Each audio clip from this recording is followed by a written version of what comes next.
This is a recording from Reunions Weekend 2010 at the University of Virginia, made possible by the Office of Engagement's Alumni Education Program. Why is it important for the university to foster innovation and entrepreneurship among students, staff, and faculty? The university's Vice President for Research, Tom Scalak, explains during a seminar from June 4th, 2010. Let me tell you what I had planned on talking about. Obviously, we all think about universities as a place to educate students. I mean, that's what universities are. So education is number one. But of course, research being intertwined with education is important. So the idea that we create knowledge in our research laboratories or in the nation's national labs is another, I think, obvious point. But I think what's not as obvious, although it's becoming a much, much more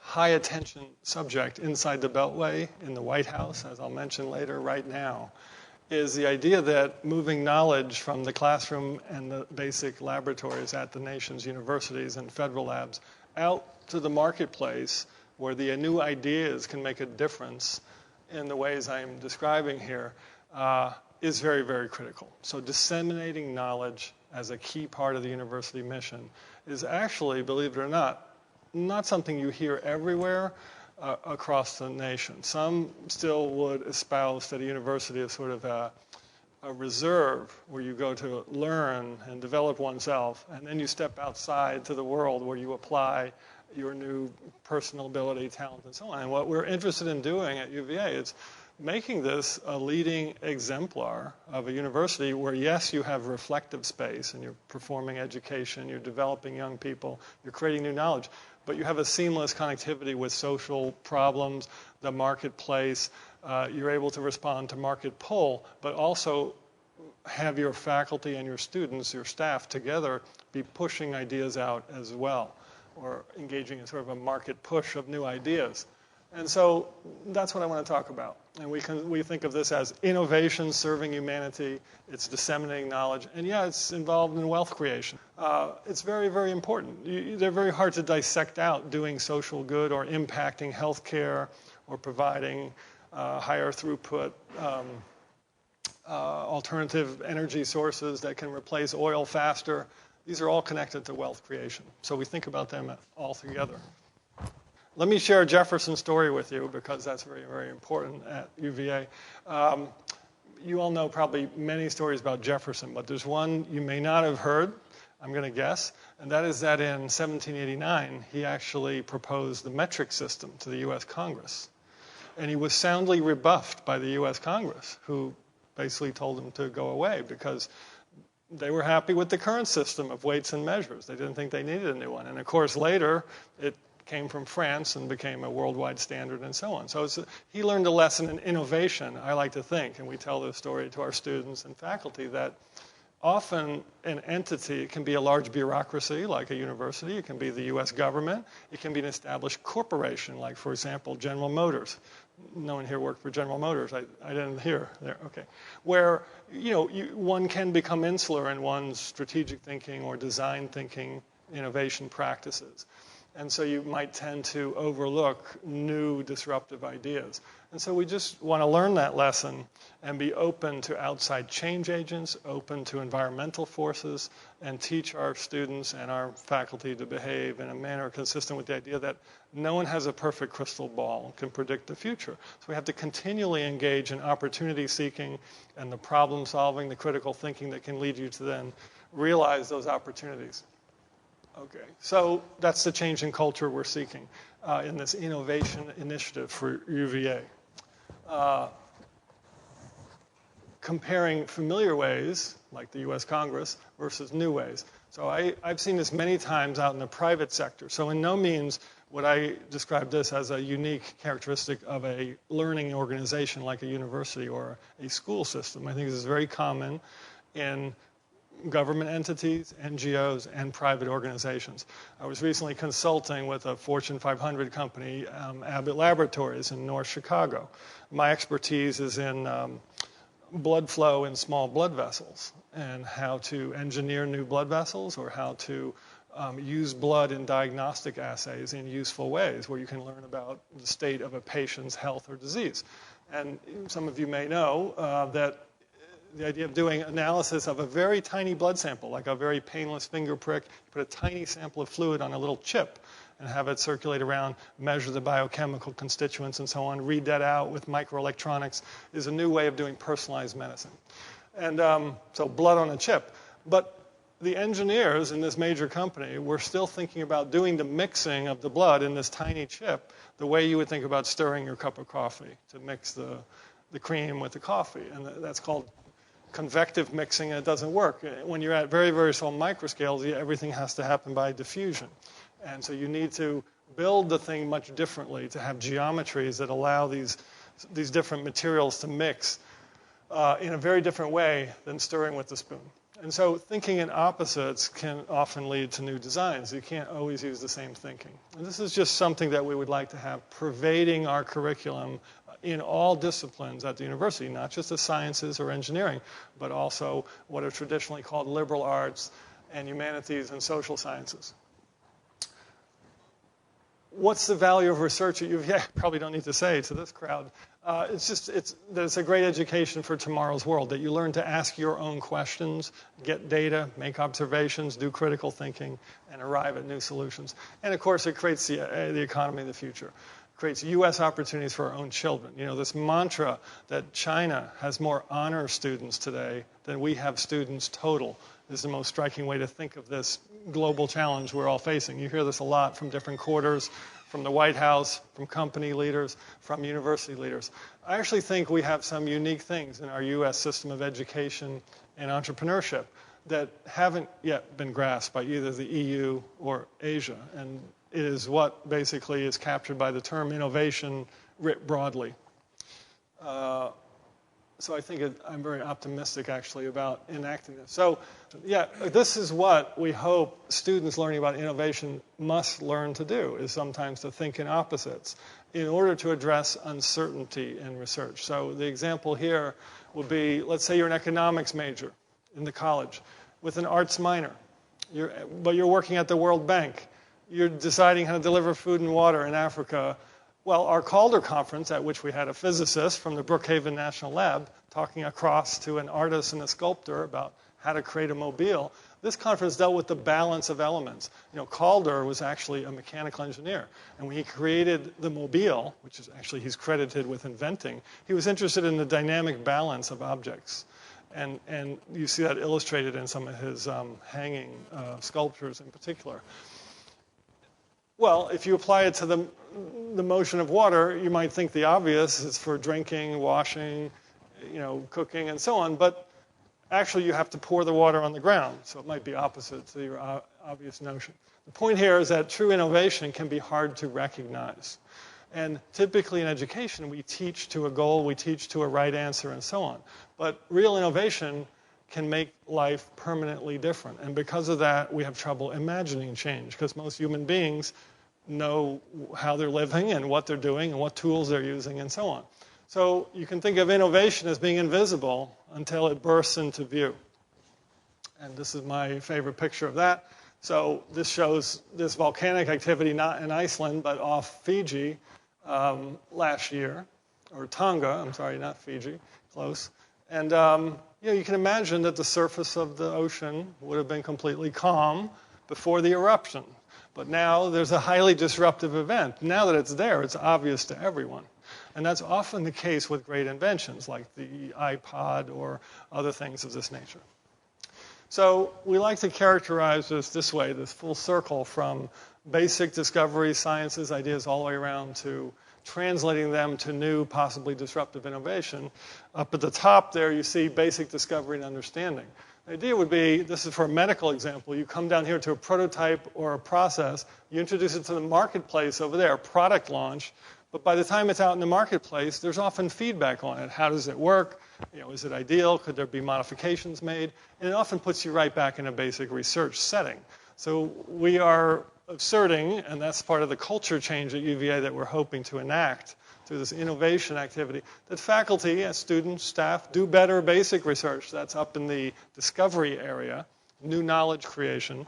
by immersing themselves in complex translational challenges. And that's, in fact, what an entrepreneurship program does as well. These are very hard intellectual, market-based challenges in many cases, and it often makes you better at discovering new knowledge or acquiring new learning. And we all know the best organizations are continuous learning organizations, those that adapt to market forces, environmental forces, see the future as best they can by being very good at continuous observation and learning, and then applying this to the next life cycle.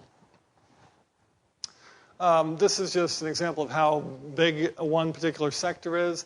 You know, healthcare innovation, it's $1 trillion. That's between Spain and Brazil's GDP. And this just shows some of the relevant data there. This just to make the point that it's big and important. And of course, energy is 10 times that size. You know, there's other fields that are different sizes. This is intended to show how the nation's basic research investment, which often comes to universities, and a lot of people think about that. The federal government funds through grants, research at universities, federal labs, and so on, that ideas are brought to be ready for the marketplace, and then they go out to the private sector. This shows that cycle, starting with university hiring and building of laboratories and programs at the far left, corporate-funded R&D in some cases. Coming over here, though, there's a key concept, early-stage proof-of-concept funding at universities, being very important to move things out of classrooms and laboratories to the point where a third-party funder could take them out and make those ideas into something real that can affect a marketplace or a social need.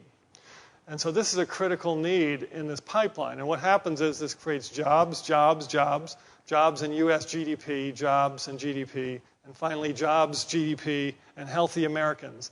Now, this is for a healthcare example, but you could write a similar example for a information system or an alternative energy source, and so on and so forth. So I'm going to show you some examples where we've had foundation funding, so it's essentially philanthropic funding to fill that critical gap. We actually consider those two circles the critical gap in the nation's innovation pipeline. Because there's a lot that's been built up in universities. I'm going to say a minute more about how much in a minute from federal funding. It has trouble, because we don't have enough proof of concept funding, hitting the right milestones toward market applications. So a third-party funder, say a Series A round, can come in and take it out, or a company is willing to license it out. And that's because of the risk aversity. Capital markets have moved off to mezzanine level. And so the gap is actually widening right now. It's not closing. So this is very critical. And the reason we think it's critical for the government to put the money in, and philanthropy can put money in, foundations can put these monies in. But it's okay from our perspective, probably not to your surprise, that the government does this, because if they were to simply give the same funds back in tax breaks to the private sector, let's say back to Medtronic, General Motors, Google, Apple, and so on, it would not fill up the innovation pipeline. The reason is because public stockholder pressure prevents those companies from putting their money at that stage in the pipeline. They're risk averse. So generally, stockholder pressure for quarterly returns is preventing that investment. That's why Bell Labs, DuPont, everyone is killing their early R&D investments. So universities are the early stage. It's probably 5% of getting something all the way to market, but it's a critical 5%, that little box right there. There's so many models for this. It's been done by alumni setting up venture funds, privately managed, alumni setting up internal venture funds, endowments taking a slice of endowment, in rare cases, actually. Most endowments don't like to do that. They don't do, you know why? They're risk averse, right, exactly. So it's a very unique source, and I think for the same reason large companies don't do it, I think most endowments also don't do it. So we need some unique proof of concept funds. We actually just wrote a big concept paper for the White House on this gap at their request from UVA. And this is the hottest topic in Washington, how to fill that red circle, because everyone knows it's a gap. And I'm convinced that taxpayer dollars, all of our dollars going to the government, need to come there, not back as tax breaks to existing companies, although that would be nice too, because they won't put it in the early stage. It won't happen. History shows that the past 20 years. So anyway, it's a very critical cycle. Yeah. Yeah. So right now, the University of Virginia does not, after all, lots of fungible monies. You don't have a pot that you sit on that you can We do. I'm going to tell you about some of it. Yeah, we do, and we've built it up by providing this vision I'm giving you today to a number of outside parties and have them be very excited about it. So we've slowly built up such a set of such funds. We don't think it's enough to fund all the available innovation, though. So, but we do have it. We have more than most universities, and the ones we are investing, we're beating Stanford on ROI and other major players in innovation. So we think we have a very good model at UVA. That's what I want to tell you about. But that circle's not been filled up enough. So we're working on this continuously and telling the government to work on it too. Well, this is just to express the notion that a university, as these two questions just indicated, can do quite well at this. One reason is because we're a pretty comprehensive ecosystem. Most companies are arranged around a niche or a market need, or to supply a contract to a federal government customer that represents a very big market, or something else. But universities have scientific discovery, creativity, business, education, technological innovation in their engineering and science departments, art, liberal arts, politics, and so on. When you put these all together, you have a chance of producing innovations that, for example, would keep an elderly person out in the world later in life than they otherwise would be through technology, distributed care, and so on. You could think of other examples. So this is really culture change that we're after, but culture change that makes a difference with wealth creation as well. This says the same thing, just showing the pieces of UVA that make a big difference. Obviously, we have many good universities, a big college with many excellent fields of study. We have a comprehensive medical center. We have a top-ranked business school. It was in top 10 for many years. A #1 ranked school of commerce, thanks to a lot of support by alumni like Mark. Excellent. And so, they're over in China now. The dean of the Commerce School can go say to China, well, why don't you acquire our core business skills training because we're #1 in the US. This is very good for UVA and our reputation and our ability to achieve additional programs. Engineering had the first business minor in the US. It's actually not developed at a high rate, but it was another indication of the crossover work. In our School of Law, we have 4 Institute of Medicine members. Again, think about the crossover. One of them is the ex-chief counsel for the Food and Drug Administration. So we have very good talent that crosses over fields. And so when you have a comprehensive community, you can attack problems of major social impact. Here's my picture of the Commerce School. That's McIntyre's new addition. This is a fantastic recruiting tool to have students come here and sit in a trading pit and with stone walls and air conditioning and learn their craft, if you will, in this fantastic setting. So students benefit from this change, this culture change, for sure. Well, here's one slide addressing a little bit of that, are universities going to do it themselves? Are we really a good source of innovation? This is some data on that 25 years ago, 70% of R&D 100 awards, which are these awards nominated and picked by an industry panel. It's not an academic choice, it's an industry choice. 25 years ago, 70% of these were from Fortune 500 companies. Now, 70% are from public organizations and universities, like national labs, universities, and other entities of that type. So it shows the flip that's occurred, and it's because most large companies won't invest heavily enough in R&D to make them candidates for these innovation-oriented awards. So de facto, universities are a primary pipeline for innovation. Now, to flip to the philosophy side just for 1 second, this is what we'd like every student to realize, and faculty member and external partner that we work with as well, that every child's an artist. But the problem is, how do you remain an artist once one grows up? How do you keep exploring and keep innovating and being bold and being at the boundary of your field? That's what we should aspire to, because then you're in a position to make the disruptive innovation. So there are examples all over the university. In art, the Calder Sculpture conference was something that we held around our display of a new Calder sculpture up on the space between the main library and Newcomb Hall. You can see that over there. We had Hearst Business Media here recently for a 2-day innovation event. This is one of the nation's arguably most innovative companies. They had 13% top-line growth last year in a very tough year. They came here with 12 other C-suite leadership team from around the country, and we put in front of them some of our architects, some of our artists, some of our business scholars, some of our engineers, lawyers, and so on. And within a week after the event, where we had done a few exercises on how to design forward, in this case, IT products for business management, they were already redesigning one of their websites based on a drawing experience that they had had with some of our architecture faculty. In music, business, Darden, commerce, architecture, engineering, medicine, just showing a few things that are happening. There are events all around UVA and programs building that speak to support for innovation. This is the one I just described with Hearst Business Media. One thing that came out of that is, there's a saying now that the new MBA is the MFA, meaning Master of Fine Arts. The idea being that you could design your way or create your way to a next important conceptual development, which you then reduce to practice. But it may not come just through a business orientation or just through a, say, engineering design orientation, but you may need, the right brain and the left brain cooperating on a new innovation. Okay, so UVA knows innovation. I don't have to tell you all about the Rotunda, in a way, designed by Jefferson, now a historic landmark. Well, that was innovative at the time. It had chemistry labs in the building and so on and so forth.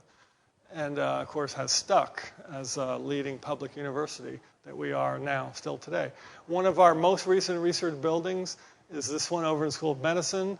Well, it contains now the world's second most highly cited faculty. And as you'll see in a minute, a national leader in technology licensing, to Mark's point from before. So yeah, we would like to invest more of our own portfolio in our own innovation. And I'll show you some results from that. Undergraduates get great learning experiences when they get immersed in an opportunity to link what they're doing in a classroom or lab to a real-world practice. This is done in full-year capstone design classes. For example, in the engineering school, different science departments in the college have similar immersive experiences. And we'd like to see this become much more pervasive so every student at UVA can have an innovation experience. The Darden School just built a new building they're calling it the iLab, a new room. Looks like this. It's just a room full of round tables with a big, long whiteboard is actually what it is. And, but it's quite new in a sense, because from the Darden School's perspective, the way business education has been in this country for the past 30 years is that there's a lecturer, like I'm standing now in front of an amphitheater like this one, and you have to come prepared for class, and that expert calls on you, and you get the information going like that. This is a symbolic gesture on their part, that by getting diverse teams of people around round tables and sharing more across disciplines, you actually could innovate your way forward perhaps more quickly than just applying known business practice to different problems following a case-based method. And the reason for the whiteboard is that, again, to engineers is a little more obvious, but I think this is the newness here, is that you would start with a conceptual questioning and problem definition period, and then move during the semester experience down the whiteboard to the detailed design phase. Okay, now we've conceptualized what the new opportunity is. Let's reduce it to practice. So they're going to proceed by introducing this into their business education. We have a 2,000-some acre property called Morven Farm, some of you may know. It was donated to the university by John Kluge, who wanted this place to be important in research and innovation. Well, it's used in a variety of ways, one of which is we brought 43 Senate chiefs of staff recently to discuss ideas for the country moving forward. In other uses, students actually do archaeology research about how Jefferson envisioned the evolution of agriculture. So let me get to some ways we're running internal processes here right now.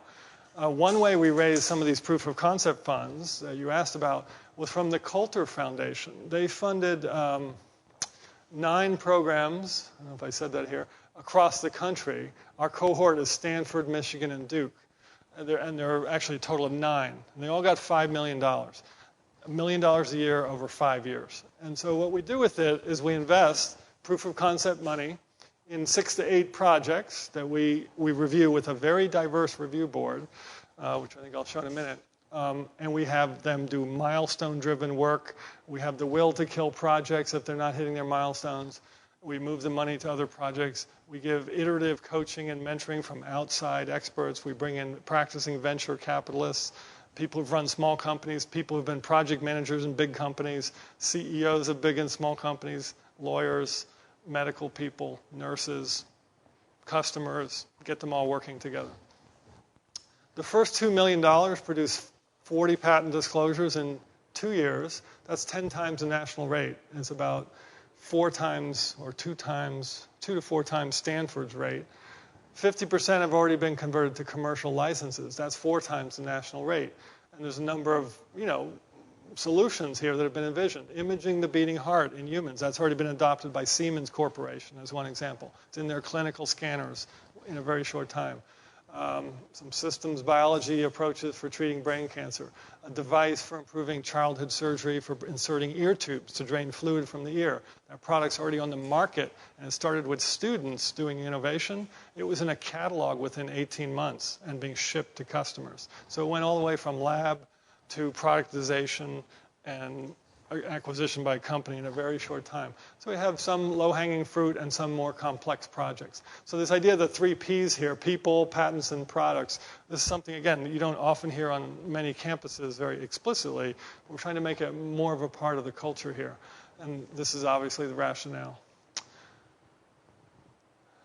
Okay, here's some results of that. Here's just 8 UVA startup companies. You can see the deals that were made on each of these with the private sector. These are third-party investments, Series A level investments. Some of the bigger ones were Cetagon, which had up to 80 million in milestones. It was a Medtronic acquisition, and Adenosine, which was sold to Clinical Data Systems here. And there are many others.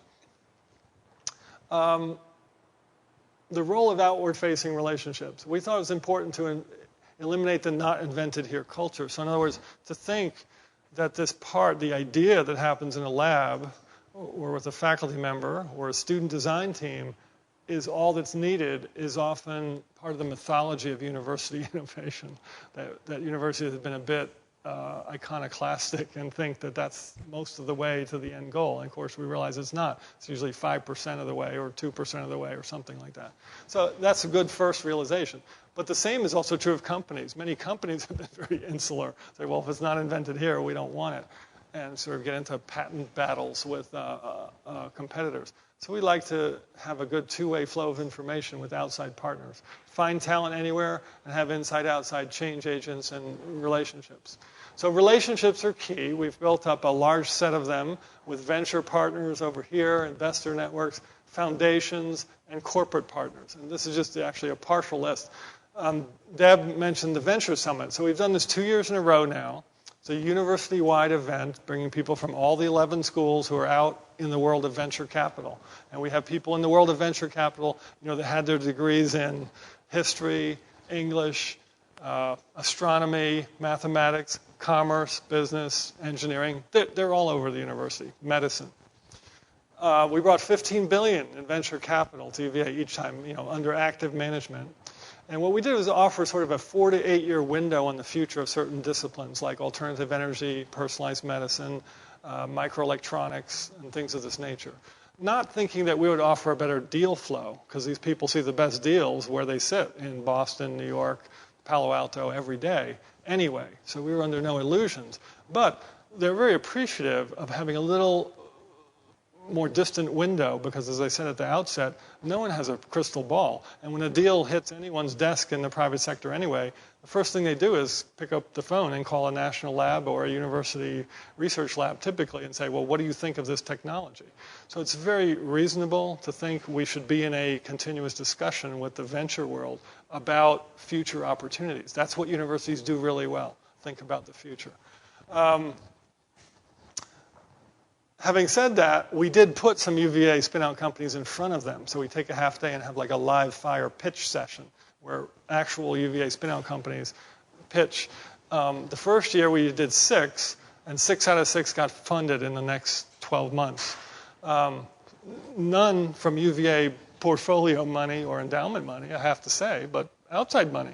The total was about $15 million for the ones that pitched a year ago over the ensuing 12 months, some by direct contacts from this event, some by networking. And we put another 6 in front of them this year, I think, 4 or 6. So we'll see if we keep up our 100% record. But this is quite a unique event in the country. We were told by most attendees they've not been to an event like this anywhere else in the country, at Duke, at Harvard, at MIT, at Stanford, and so on. So we're quite happy with this event, and we're going to keep going. And we also use it to link strongly to an event like the entrepreneurship program in the School of Commerce. Well, we'd like to have an add-on event for people dedicated to the teaching of entrepreneurship to be part of this event, and people in engineering, technology-based startup ventures to be part of this event, and so on. So we strongly try to link it to every school and their interest and the students' interest in each discipline. Okay. So, are these cultural changes and structural changes working at all? This is just another example, and this has to do with acquiring more proof of concept funds from another source. The first one, that Coulter example, being a not-for-profit foundation. This one being that within 2 months of a first visit by a top 10 drug company, AstraZeneca from Sweden, looking for a global U.S. partnership, if you will, they visited 5 universities, Duke, Penn, Johns Hopkins Medical Center, the world's biggest probably, UC San Francisco Medical Center, considered one of the best medical centers, and UVA. And they only came back to UVA. And the reason is this cultural shift that we've put in place. So it's sort of an attitudinal approach to innovation across the whole university. So they came back and said, the science is about the same everywhere. We could go to Stony Brook, we could go to Duke, we can go to Harvard, and we could go to Virginia because we have excellent research labs. But they came back here because of the whole institutional attitude to being an open partner and a good long-term partner and a realistic partner, not saying that our idea is 50% of the deal. No, it's 5% of the deal. But it's still important to be connected to that innovation engine. And their comment was, well, we need your ideas. You're not going to beat us at toxicology or product development. No, that's correct. But they need our ideas. So that's what a good partnership can look like. So what they appreciated was our integration of all the needed functions, that we had a tolerance for risk and exploring long-term work, collaborative people across the institution, as I showed earlier, involved leadership, a dedicated relationship manager, sort of a concierge for this outside partner to the university, and the desire for long-term partnership. So we've seen it working well. So I often use this quote to a variety of people in our state government and our alumni base, our faculty, our students, and whoever else we're maybe working with, that if you haven't discarded a major opinion or acquired a new one over the last few years, check your pulse. You may be dead. And, this is just a way to express the Picasso concept, that we all have this artist in us. It's the commitment to continuously be open to new ideas and learn, that we will have the opportunity for commercialization, disruptive innovation, and not just to make funds for the institution's endowment or for whoever is the head of the startup company, although that's good when you see a few Ferraris driving around town by students and so on. That's excellent, because then it reinforces the culture. But really to influence the world, that this is the way this planet is going to become sustainable. It's only through innovation that we will be able to continue to have peace, to continue to be healthy, continue to have the opportunity for our grandchildren to be working in this country and not being a service provider to some other country, and so on. So having a little bit of urgency about that is good. Okay, for the future, some of you asked already about, well, what are other ways to do this early stage idea of funding for commercialization? Recognizing that new ideas can change the world, but how do you get them funded and moved out from the university? Also recognizing that distilled experience is a very potent accelerator. This means that we really value it when alumni like yourselves come back, sometimes spending a half hour with a team and applying your experience to it can redirect what they're doing very quickly and be a tremendous value added. The dropping in of distilled coaching and experience at intermittent times during a product development is a very, very important step.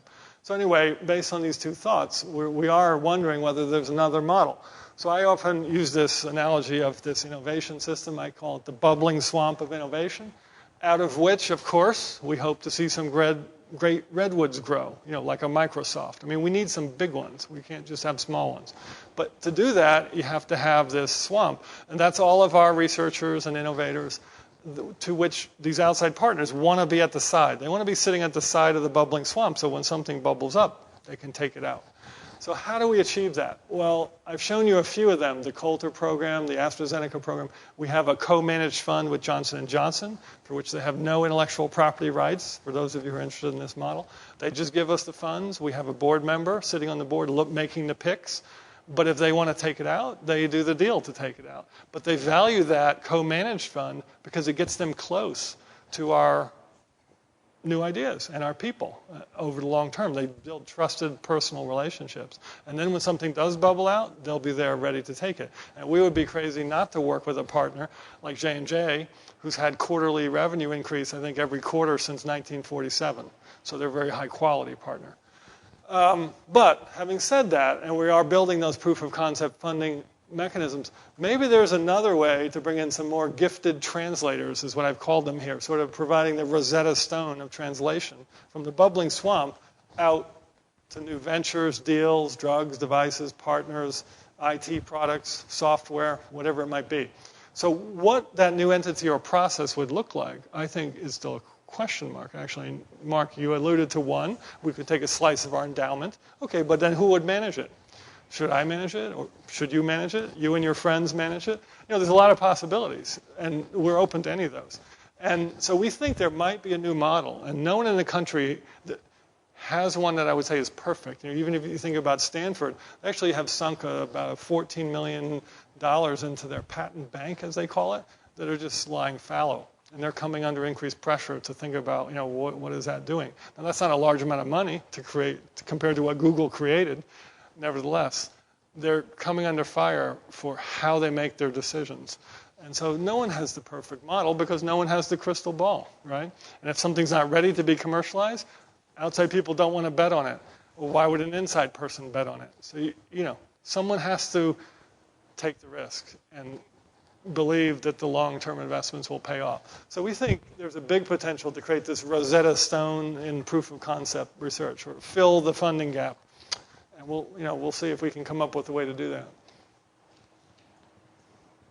Why does innovation matter? I'm just going to close with a few now more general comments that, and hopefully I made this point earlier that it matters because it penetrates all areas at our comprehensive ecosystem. It makes students better able to learn later in life if they've been able to link their major, say in art history, over to a social challenge like designing a better deep water oil valve, to prevent what happened in the Gulf recently, or a poet. So artists fill the blank canvas through innovation. Poets fill the blank page through innovation. Scientists, they have to decide what experiment to do next. It's not linear. It's just like Picasso trying to figure out how to fill that canvas. It's quite nonlinear.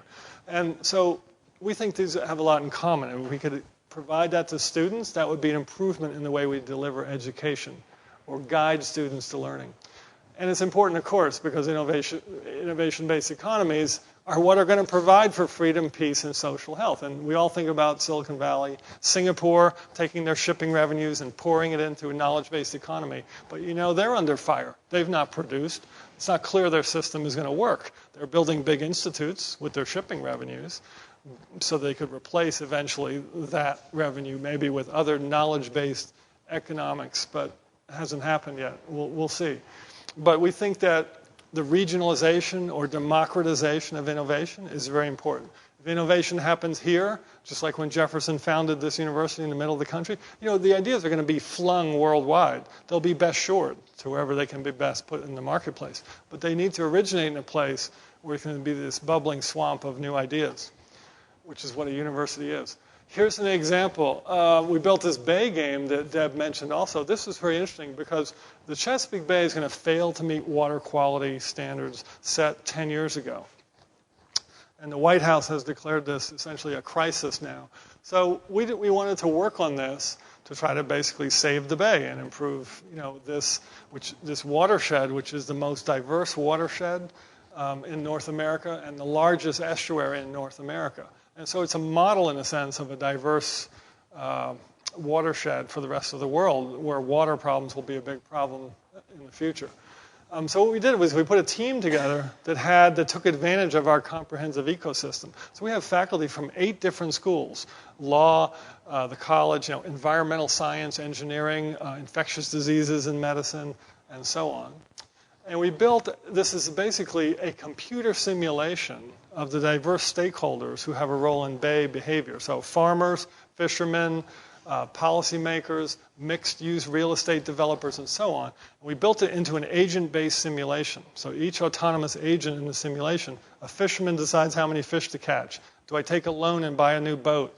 A farmer decides, do I use high nitrogen farming for high yield, or do I use low nitrogen or polyculture methods, which could affect their yield, but may affect their market price they get for their crop, because they sell it in the organic section at Harris Teeter instead of the regular section. So these are hard to predict in a complex market system. So what we're doing here is using agent-based modeling to predict outcomes. And what we did find is that if you do nothing by 2016, the blue crabs are dead. If you have certain connected behaviors by policymakers, real estate developers, farmers, fishermen, you can begin to save the blue crab population, just as one visible marker of the effect on this diverse ecosystem. The key effect, by the way, is lowering nitrogen in farming. That's one of the most important effects. And we have one of the world's experts in nitrogen footprint here at UVA in the college, Jim Galloway. And he's involved with this as well.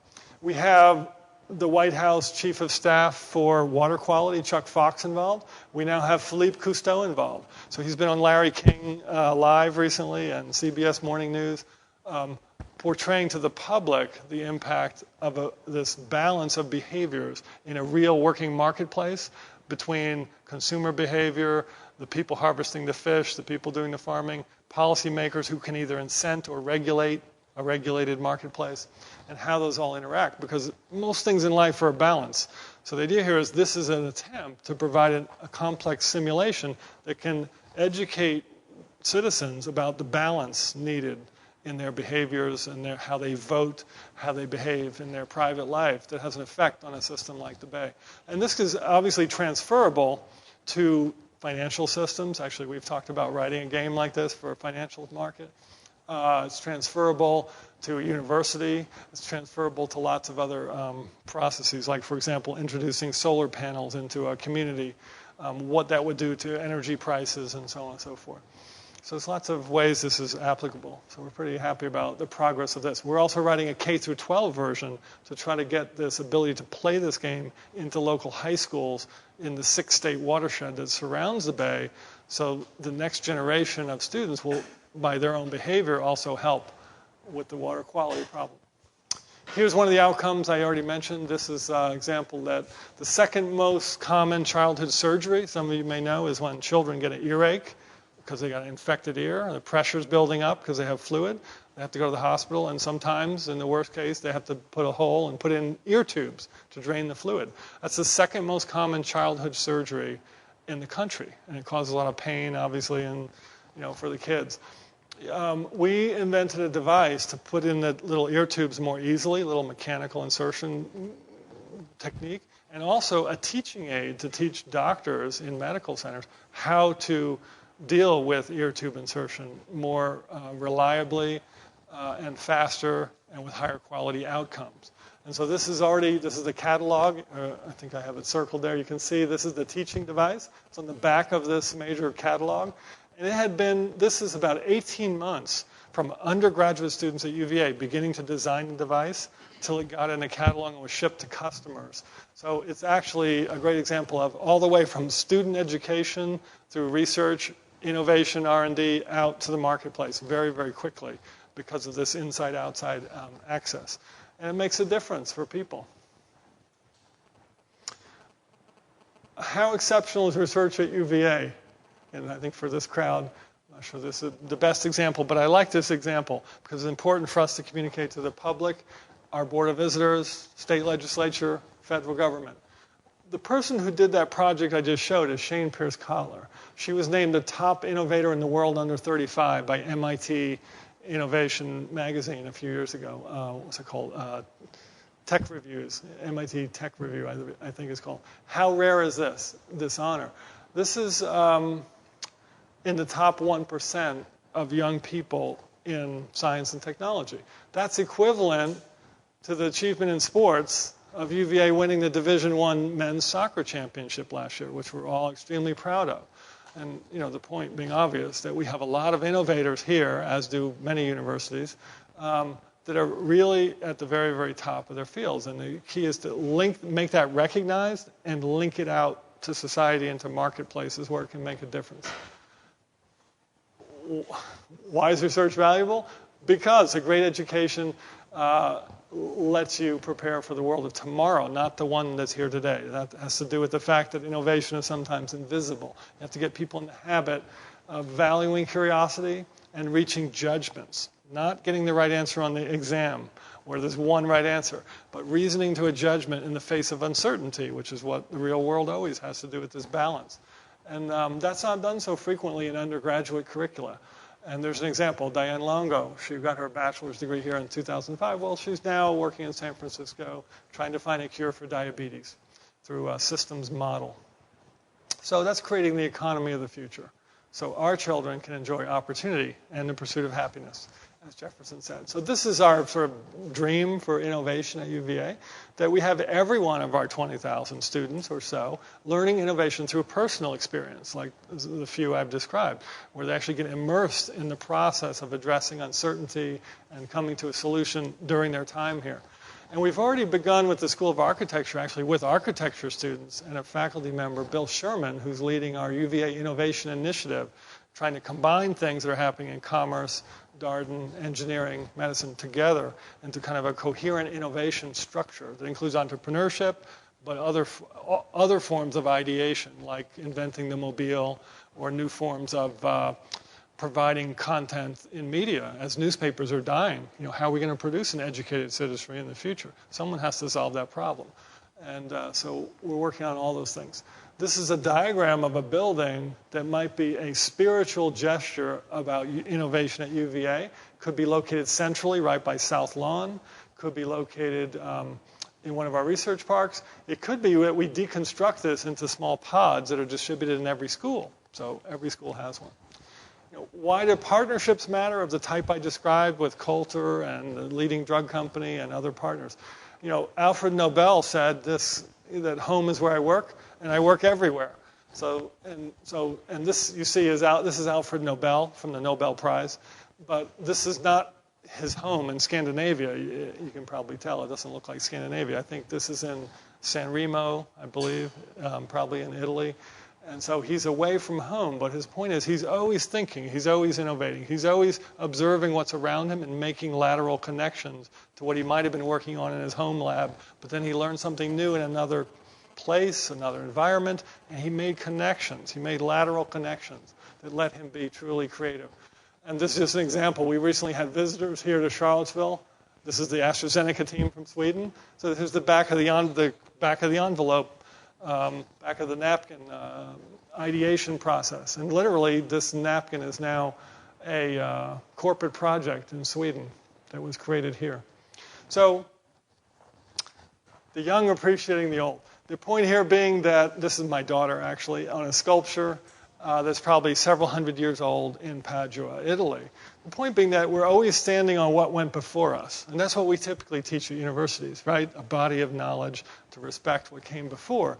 But if you boil all this thinking down, the only thing we can count on is change and innovation. That's the only thing that's continuous. So what we hope we'll have students of the future, university faculty thinking about is what are the things worth doing, and then how will we accomplish those things.